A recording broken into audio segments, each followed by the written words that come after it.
저는 고등학교 거민정 역사교과서 및 국정 역사교과서의 6.25에 대한 기술을 한번 분석해 보았습니다. 우선 가장 논란이 되었던 친일 독재 미화 등 가장 논란이 많았던 교학사 교과서부터 먼저 살펴보시겠습니다. 우선 6.25의 배경 및 원인에 대해서 교학사 교과서에서는 공산화를 위한 남침 그리고 미국의 즉각적인 대한민국의 수호 의지를 보여주었다고 하면서 그리고 중국의 국공 내전을 설명하면서 공산 진영 및 자유 진영의 대립 배경을 기술하고 있습니다. 그리고 6.25 전쟁이 단순히 민족 갈등이나 내전이 아닌 중국과 소련의 공산화 침략에 대한 그런 미국과 유엔의 연합국이 함께 대항한 국제전이라고 이야기하고 있으며 북한 공산주의자들이 외세를 끌어들여 한반도의 전쟁이 일어나는 데에 결정적인 원인을 제공했음을 보여주고 있습니다. 그리고 이에 대한 상세한 국제 정세의 분석을 통해서 전쟁 발발의 배경을 설명하고 있습니다.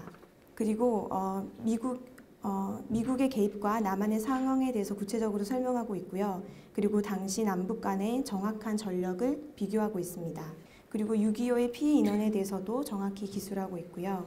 그리고 이 교과서에서 보충 자료로 제시한 공산 빨치산의 활동 이야기를 보면 대구 11 사건 및 제주도 4.3 사건 그리고 순천 19 사건 등이 노골적으로 대한민국의 건국을 저지하고 북한인민공화국을 지지하였다라고 기술하면서 빨치산으로 활동한 2,400명 그리고 이들이 전쟁 후에도 1964년에 이르기까지 활동했던 사실 등 치열하고 끈질겼던 그런 공산화 무쟁 투쟁의 역사를 보여주면서 당시 위급했던 남한 상황에 대해서 생생하게 전하고 있습니다. 그리고 참고 이야기로서는 6.25 전쟁 당시에 동성중학교 3학년에 재학 중인 그런 이욱은 학도병의 편지를 소개하고 있었습니다. 그리고 6.25 점령 이후에 공산주의자들의 학살과 인민재판에 대해서도 다른 교과서들과는 다르게 굉장히 상세하게 설명하고 있었는데요. 동네 불량배였던 룸펜 공산주의자들이 평소에 가지고 있던 사회적 불만을 폭력으로 행사하기도 하였다. 그리고 북한군이 대략 9월 한 달 동안 1만 4천여 명을 학살했는데 이런 인민재판으로 인한 학살이 너무 심하여서 불령으로 인민재판을 금할 정도였다라고 민간인에 대한 그런 많은 사상과 피해에 대해서 정확히 기술하고 있었습니다. 그리고 사진 자료로서는 전쟁 중 퇴각하는 김일성의 지시로 학살당하는 함흥주민의 사진을 싣고 있었습니다. 그리고 흥남철수에 대해서도 언급하고 있었는데요. 사실 8개의 교과서 중에서 흥남철수에 대해서 언급한 것은 한 4개 정도였습니다. 남한 사회는 이로써 공산주의가 환상이라는 것을 충분히 경험하였고 자유민주주의가 얼마나 중요한 가치인지도 알게 되었다라고 소개하고 있었습니다. 거의 유일하게 거제도 포로 수용소에 대한 언급이 있었는데요.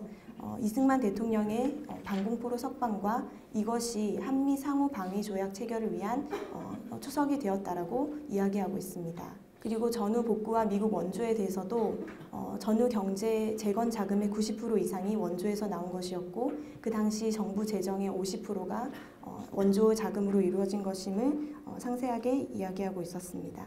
한미 상호 방위 조약을 가조인하는 이승만 대통령과 덜레스 미 국무장관의 사진이 유일하게 실려 있었습니다. 그래서 한미 상호 방위 조약 체결 과정에서 이승만의 역할과 노력을 조명하고 있었고요. 그리고 미국 원조에 따른 국민 아동 급식 환경 사진을 또 보여주고 있었습니다. 지학사 교과서로 넘어가겠는데요. 지학사 교과서에서는 이전 교학사 교과서와는 조금 다르게 북한과 유엔 측 간의 포로 송환 문제에 대한 갈등을 굉장히 맥락 없이 그냥 제시하고 있었는데요. 이승만 정부가 방공포로 석방을 강행하였다, 정전에 반대하였다라는 등의 그 당시의 맥락과 의도를 소개하지 않아서 다소 오해의 소지가 있을 수 있습니다. 지학사 교과서에서는 남북한의 정부를 동일한 독재 체제로 묘사하고 있었는데요.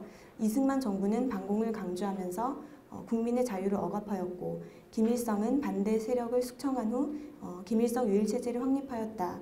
라고 이제 설명했는데요.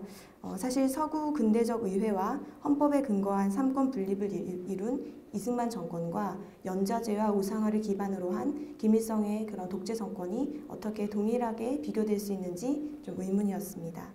원조 경제에 대해서도 경제 복구 과정에서 일부 기업인들은 외화 공정 환율과 실질 시장 환율의 차이를 이용하여 이윤을 취하였다라는 등 환율 차에 따른 이익이 발생한 것을 부정적으로 설명하고 있었습니다. 또한 미국의 무상 원조가 줄어들면서 불황을 겪게 되었다라고 이제 설명하고 있었는데요. 사실 원조가 줄어들어서 불황을 겪게 된 것은 그만큼 전후 한국 경제가 자립하지 못하고 취약했기 때문인데, 이것을 원조 경제 자체로 돌리면서 이런 식의 기술이 사실 논리적으로 좀 문제가 있어 보였습니다. 그리고 여기서는 대충자금의 흐름도를 보여주고 있었는데, 결국에 이 흐름도에서 마지막으로 설명하고 있는 것은 미국의 원조가 주한미군 주둔 비용과 무기 구입 비용으로 사용되었다라는 그런 내용을 강조하고 있었습니다. 다음으로 천재교과서를 보겠습니다. 천재교과서에서는 공사나 통일을 평화통일공세라고 이제 표현하고 있었습니다.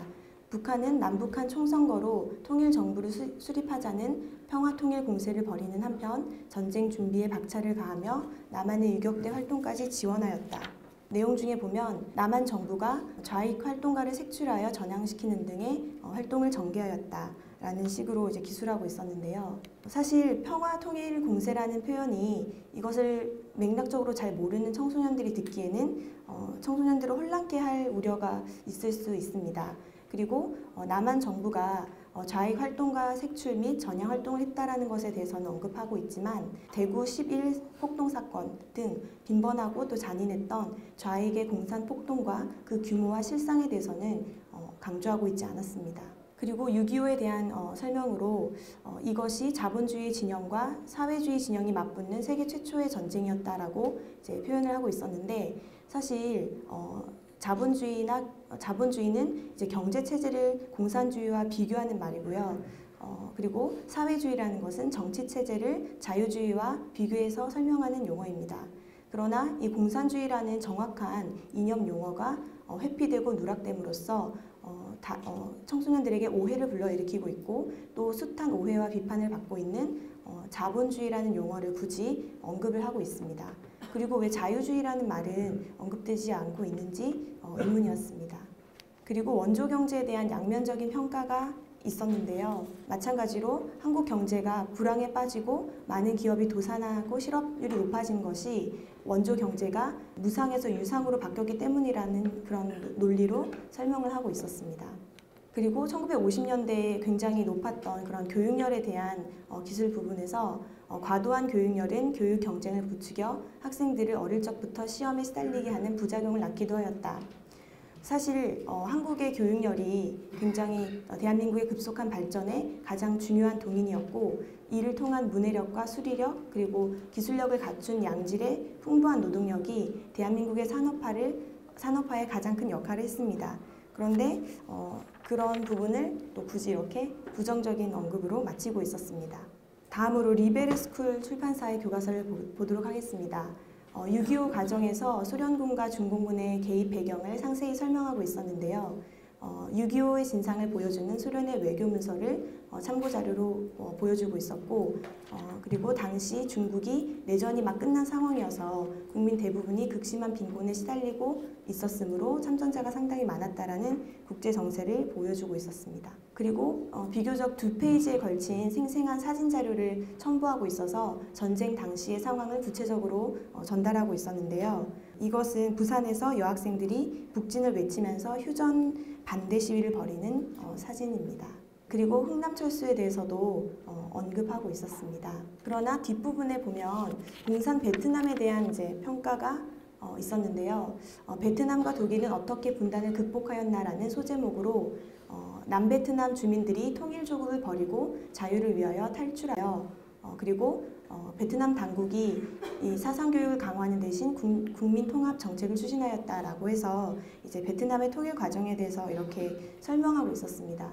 그러나 사실 베트남은 원람이 패망하게 되면서 적화 통일된 케이스로서 보트피플을 보트 피플에 대해서 통일적으로 저버렸다고 표현할 수 있는 것인지, 그리고 전체주의적 공산사회가 두려워 자유와 그런 자유를 찾아서 집과 재산을 버리고 바다에 뛰어든 90만의 사람들이 과연 배신자인지 의문입니다. 그리고 베트남의 경우에는 분단을 극복한 것이 아니라 월남 패전으로 인하여 수많은 수청과 보복 등 지극한 혼란 속에서 공산화가 된 것입니다. 그리고 사진 자료로는 베트남전이 끝나고 포로 석방이 되어 가족들과 재회하는 미군 사진을 보여주고 있는데요. 굳이 왜 포로 석방을 맞은 미군 사진을 보여주는지는 모르겠습니다. 물론 포로가 고향으로 돌아가는 것은 좋은 일이지만 남베트남으로서는 또 다른 비극의 시작이었습니다. 미국이 무엇을 위해서 싸웠는지는 보여주지 않고 이런 단편적인 사진만 보여준다면 요즘 난무하는 그런 무조건적인 반전주의자가 됩니다. 전쟁은 끝났지만 월남은 공산화 과정에서 또 수많은 사람들이 학살당하고 고문을 당했습니다. 보조 자료로 우리나라 영화 고지전이 소개가 되고 있었는데요. 이 고지전의 주요한 내용은 최전방 에로고지에서 수사요원으로 파견된 주인공이 그곳에서 만난 친구와 나이 어린 대위 그리고 중대원을 보면서 정신적으로 좀 혼란스럽게 되는 내용입니다. 왜냐하면 그들이 국군과 북한군이 퇴각할 때마다 서로 이렇게 편지와 물건을 이렇게 남겨두고 상대방의 그런 건투를 기원한 사실을 알게 되었기 때문인데요. 사실 이 에록고지에서 에록은 코리아라는 철자를 뒤로 거꾸로 쓴 가상의 공간입니다. 남북한의 그런 사람들의 동질적인 정서를 담아내려고 한 그런 감독의 의도는 이해하지만 이념 전쟁으로 인해서 수많은 사람들이 고통당하고 학살당했던 역사적 사실은 뒤로 한 채 지나친 감성주의적인 접근을 영화 속에서 제시하고 있는 것이 아닐까 하는 생각이 들었습니다. 그리고 대한민국이 정전이 아닌 휴전국가인 상황에서 이러한 내용들은 미화되었다라는 비판을 면하기 어려울 것입니다. 그리고 참고로 이 고지전의 영화 감독은 최근 그 5.18 광주 사태를 편향적으로 다루어서 문제가 된 영화 택시 운전사 감독인 장훈 감독입니다. 그리고 계속해서 미국과 중국에 대한 언급을 살펴보도록 하겠습니다. 내용을 보면 중국은 침략자로 물려 국제적으로 고립되었지만 미국의 공격을 막아냈다는 사실로 공산권에서 발언이 강화되었다라는 내용을 보여주고 있는데요. 사실 중국이 미국의 공격을 막아낸 사실로 공산권에서 발언이 강화되었다라는 이 설명이 마치 공산권의 입장을 대변하는 이야기인 것 같습니다.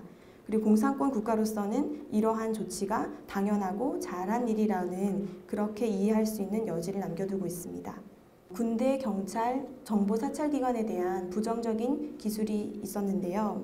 분단체제가 고착화됨으로써 군대와 더불어 경찰, 정보 사찰기관도 그 역할과 기구가 더욱 확대 강화되었고 남북한 시민의 인권과 주권을 억압하는 요인이 되었다라고 설명하고 있습니다. 국가의 안보와 국민의 안전을 위해서 존재하는 경찰과 정보사찰기관이 어떠한 점에서 시민의 인권과 주권을 억압하는 요인이 있다고 서술하였는지 의문입니다. 그리고 많은 청소년들이 교과서에서 이러한 내용을 보게 된다면 국가 공권력에 대해서 어떠한 생각을 갖게 될지 심히 우려가 됩니다. 그리고 호치민에 대한 평가를 통일을 달성한 인물이라고 얘기하고 있습니다. 호치민은 베트남을 공산화시킨 인물입니다. 2차 세계대전에서 일본 패망 후 베트남 또한 자유월남과 월맹의 이념으로 인한 갈등이 있었지만 이 글에서는 호치민이 남베트남의 해방전선을 결성해서 프랑스 식민주의자들과 이를 지지했던 미국을 물리치고 민족의 통일을 이루어낸 위인으로 그려내고 있습니다. 이것은 제국주의자들로부터 남조선의 동포들을 해방시키고 통일을 이루겠다는 그런 북한의 선전구호와 다르지 않습니다. 베트남의 공산화 통일 과정에서 자유를 찾아 바다 위로 뛰어들었던 그런 90만의 보트 피플에 대해서는 언급하고 있지 않습니다. 내용에서 또한 오스트리아의 좌우 합작을 역사적으로 굉장히 이상적인 모델로 제시하고 있었습니다.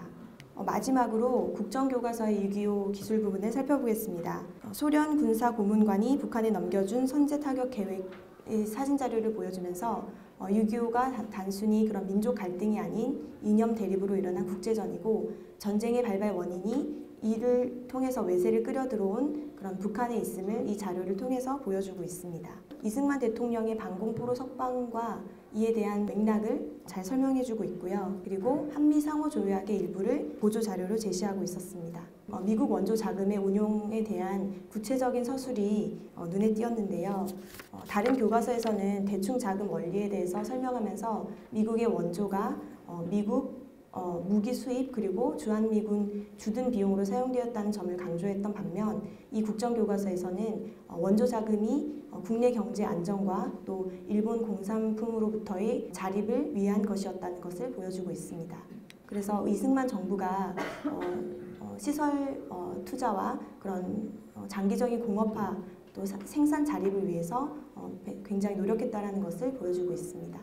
이 교과서들을 쭉 살펴보면서 친일 독재 찬양 교과서라는 숱한 비난을 받은 그런 교학사 교과서에서는 오히려 6.25 발발 배경과 과정 그리고 영향과 의의에 대해서 굉장히 여타 다른 실종 그리고 국정 교과서에 비해서 상세히 그리고 정확하게 기술하고 있었습니다.